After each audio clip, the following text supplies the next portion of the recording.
It's time to cut the cord and expand your security beyond the constraints of your network. Verkada's innovative cloud-based security can reach beyond those limits and provide protection in remote or temporary locations, even in the most challenging environments.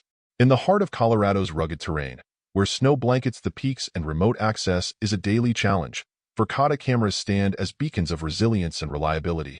With the launch of the GC-31 Cellular Gateway, Verkada is revolutionizing the way businesses provide protection to people, property, and assets in the most isolated locations. The GC-31, with its robust design, can be installed anywhere there's power and a cell signal. No electrician needed.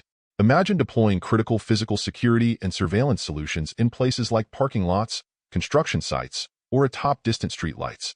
The outdoor model even draws power directly from light poles, ensuring seamless integration without disruptive wiring. For business owners, this means unparalleled reliability.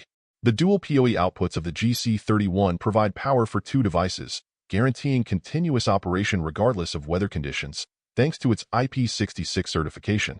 And with pricing that respects your bottom line, Verkada ensures top-tier technology is accessible.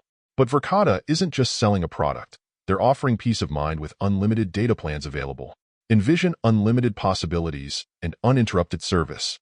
Commitment to seamless integration and relentless innovation is why businesses trust Verkada. Ready to experience the future of remote connectivity?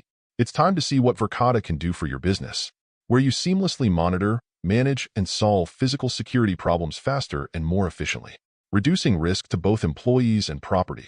With Cloud Connections, we can design and integrate a solution ready to stand guard today and into the future. Cloud Connections and Verkada, your next partners in revolutionizing your toughest problems.